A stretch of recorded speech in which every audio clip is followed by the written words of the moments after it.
لہٰذا شہادت فاطمہ الزہرا سلام اللہ علیہا پر رسول اکرم کی پیشن گوئی اور قاتلوں پر لعنت کرنا خود اہل سنت کی کتابوں سے ہم استفادہ کرتے ہیں، وہاں پر موجود ہے۔ ایسا نہیں ہے کہ صرف شیعوں کی کتابوں سے ہم اٹھا کر کوئی بات ان کو کہہ دیں کہ بھئی فاطمہ الزہرا سلام اللہ علیہا پر جنہوں نے ظلم کیا ہے ان پر رسول خدا نے لعنت کیا ہے۔ نہیں، ان کی خود کتابوں سے اور ان کے بہترین کتابوں سے ہم جو ہے وہ چیزوں کو ثابت کر سکتے ہیں۔ حضرت علامہ شیخ محمد بن ابراہیم الجوینی، آپ اندازہ کی، اب اس کو سماعت کیجیے گا، میں بیان کر رہا ہوں ایک بہت بڑے بہت ہی اہل سنت میں جن کے جو ہے ایک بزرگ عالم دین ہے کہ جن کا شمار ایک چوٹی کے عالم میں جو علماء میں ہوتا ہے، یعنی ایک بہت بلند پایا عالم دین میں سے ہوتا ہے، محمد بن ابراہیم الجوینی شافعی، جو کہ اہل سنت علماء میں ان کا مقام بہت بڑا ہے، اور وہ علامہ ذہبی کے استاد بھی ہیں۔ یعنی علامہ ذہبی کا خود اپنا مرتبہ بہت بڑا ہے، اہل سنت میں بہت مشہور عالم دین ہے، اور استاد ہیں کس کے؟ علامہ ذہبی کے استاد ہے کون؟ علامہ شیخ محمد بن ابراہیم الجوینی، صحیح ہے، جوینی کہتے ہیں۔ وہ اپنی کتاب فرائض السمتین، بہت مشہور کتاب ہے فرائض السمتین، بہت سارے لوگوں نے سنے ہوں گے اور اس کتاب کا نام جانتے ہوں گے۔ اس میں ذکر کرتے ہیں کہ ایک دن پیغمبر صلی اللہ علیہ وآلہ وسلم تشریف فرما تھے کہ آپ پر حسن ابن علی علیہ السلام وارد ہوئے۔ جب آپ کی نگاہ حسن پر پڑی تو آپ صلی اللہ علیہ وآلہ وسلم کی آنکھوں سے اشک جاری ہو گئی، آپ رونے لگے۔ پھر حسین ابن علی علیہ السلام آپ پر وارد ہوئے، دوبارہ آپ نے گریہ کیا، حسین کو دیکھا، حسین کی زیارت کرتے ہی آپ کی آنکھوں سے آنسو جاری۔ اس کے بعد جناب فاطمہ الزہرا اور امام علی علیہ السلام آپ پر وارد ہوئے، ان کو دیکھنے کے بعد بھی آپ کی آنکھوں میں اشک جاری ہوئے۔ جب جناب پیغمبر سے جناب فاطمہ پر رونے کی علت پوچھی گئی تو آپ نے ارشاد فرمایا کہ وَأَنِّي میں باقی سارے باتیں کاٹ کر یہ حدیث کا جو روایت کا جو حصہ ہے، عربی حصہ، وہ میں آپ کو مکمل طور پر آپ کو انشاءاللہ ریفرنس بھی دوں گا، اس کو آپ سماعت کیجیے گا۔ وَأَنِّي لَمَّا رَأَيْتُهَا ذَكَرْتُ مَا يُصْنَعُ بِهَا بَعْدِي۔ اللہ اکبر، رسول خدا کیا فرما رہے ہیں کہ جب میں اسے دیکھتا ہوں اپنی بیٹی کو، جو کہ رسول خدا جس کے بارے میں کہتے ہیں کہ فاطمہ تو بضعۃ منی، میرے جگر کا ٹکڑا ہے، اس کے بارے میں رسول اللہ فرما رہی ہے کہ وَأَنِّي لَمَّا رَأَيْتُهَا، جب میں اسے دیکھتا ہوں ذَكَرْتُ مَا يُصْنَعُ بِهَا بَعْدِي، اور مجھے یاد آتا ہے کہ اس کے ساتھ کیا کیا جائے گا میرے بعد۔ كأني بها وقد دخل الذل في بيتها وانتهكت حرمتها وغصبت حقها، الله أكبر، ومنعت إرثها وكسرت جنبها وكسرت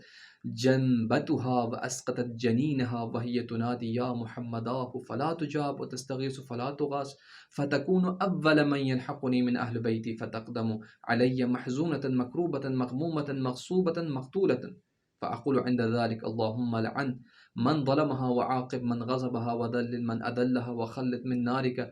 في نارك من ضرب جنبها حتى ألقت ولدها، فتقول الملائكة عند ذلك آمین۔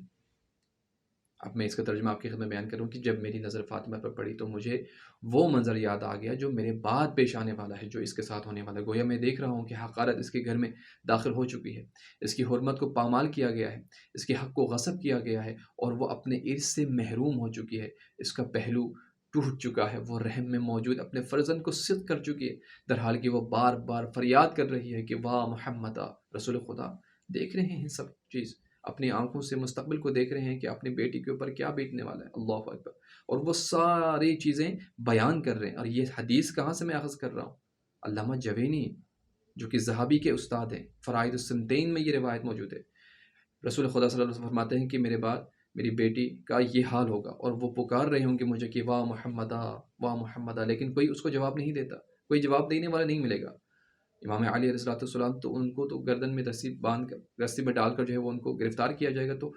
اب جب مولا امیر المؤمنین نہیں ہے تو کوئی ان کی آواز کو لبیک کہنے والا مدینے میں نہیں ملے گا، وہ تنہا ہو گیا، اللہ اکبر، وہ امت سے مدد چاہ رہی ہوگی، پکار رہے ہوگی، لیکن کوئی اس کی فریاد رسی نہیں کر رہا۔ یہ حدیث کا ترجمہ بیان کر رہا ہوں، بیچ میں نے جو کہا تھا مولا علی کے جو گردن میں رسی والی جو بات ہے وہ میری یہاں پر حدیث کا وہ نہیں ہے، حصہ نہیں ہے، وہ میرے اہل بیت میں پہلی فرد ہوگی، رسول خدا فرما رہے اسی حدیث میں کہ میرے اہل بیت میں پہلی فرد ہوگی، پہلا فرد جو مجھ سے ملحق ہوگی، سب سے پہلے مجھ سے ملے گی، وہ مجھ پر اس حال میں وارد ہوگی کہ غمگین، محزون اور شہیدہ ہوگی۔ میں محمد اس مقام پر کہوں گا، یہاں پر بھی حدیث کے آخری جملے ہیں کہ خدا یا لعنت کر اس پر جس نے فاطمہ پر ظلم کیا، کیفر کردار تک پہنچا اس کو جس نے اس کے حق کو غصب کیا۔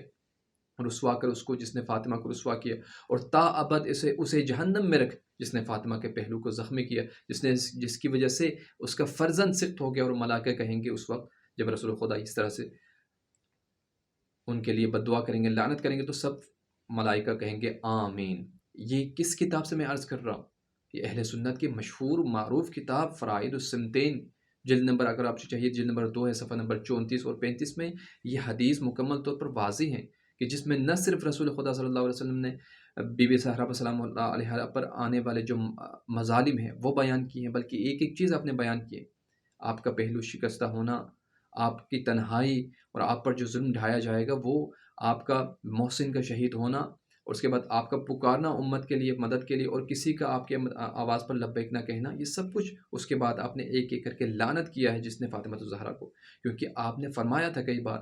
کہ فاطمہ بضعۃ منی من اغضبها فقد اغضبنی، جس نے اس کو ناراض کیا اس نے مجھے ناراض کیا، جو رسول اللہ کو ناراض کرے اس نے گویا خدا کو ناراض کیا، اور جس نے خدا کو ناراض کیا اس کا ٹھکانہ کیا ہے؟ جہنم ہے۔ ذہبی اپنے استاد امام الحرمین جوینی کے شرح حال میں لکھتا ہے وَسَمِعْتُ مِنَ الْإِمَامِ الْمُحَدِّثِ الْأَوْحَدِ الْأَكْمَلِ فَخْرُ الْإِسْلام۔ اب میں اس کو چھوڑ کر نیچے میں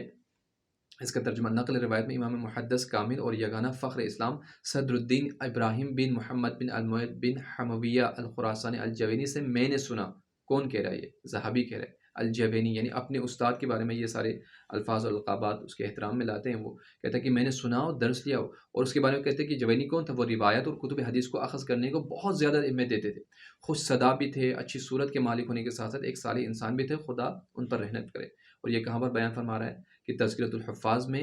ذہبی اپنے استاد کے حق میں یہ روایت لا کر یہ بیان کر رہے ہیں، جلد نمبر 4 ہے تذکرۃ الحفاظ کے۔ صدیقہ طاہرہ حضرت فاطمہ الزہرا سلام اللہ علیہا کی شہادت کے اس بات میں ایک یہی روایت اہل سنت و وہابیت کے جواب میں کافی ہے، جو بی بی دو جہاں کی شہادت کو افسانہ سمجھتے ہیں، جو کہتے ہیں کہ ایسا ہو ہی نہیں سکتا کہ بی بی فاطمہ الزہرا جو کہ پیغمبر کی بیٹی ہیں، چہیتی بیٹی ہے، جس کے بارے میں بضعۃ منی کا جو ہے وہ جملہ کہا ہے، حدیث کا ہی ہے، فرمان رسول ہے، اس کے باوجود امت اگر جا کر اس طرح سے بیوی پر ظلم کرتے ہیں، لات مارتے ہیں، اور آپ کے پہلو کو شکستہ کرتے ہیں، دروازے کو گرا دیتے ہیں، آگ لگاتے ہیں، یہ سب کچھ ماننے کے لیے تیار نہیں ہے، امت ماننے کے لیے تیار نہیں ہے، تو اس حدیث کو ہم کہاں رکھیں گے؟ پھر ان سے ہم پوچھیں گے کہ ہم اس حدیث کا کیا کریں جو کہ آپ کی بہترین اور مستند ترین کتاب میں موجود ہے؟ تو آپ جواب دیں ہمیں، جو حقیقت ہے اس کو ہمیں ماننا پڑے گا، جو کچھ ہوا ہے تاریخ میں اسے ہمیں ماننا پڑے گا۔ اگر وہ صرف شیعوں کی کتاب میں ہوتے تو آپ کے پاس بہترین عذر تھا اس کے لیے کہ بھائی شیعوں کی آپ کی کتابیں ہمارے لیے مستند نہیں ہیں، آپ کی کتابیں ہمارے لیے حجت نہیں ہیں، لیکن جو آپ کی کتابیں موجود ہیں اس کا کیا کریں گے آپ؟ اس طرح سے بہت سارے احادیث ایسی موجود ہیں کہ جس کے بعد انسان صرف سکوت اختیار کرتا ہے، بس اس کے پاس کوئی جواب نہیں ہوتا۔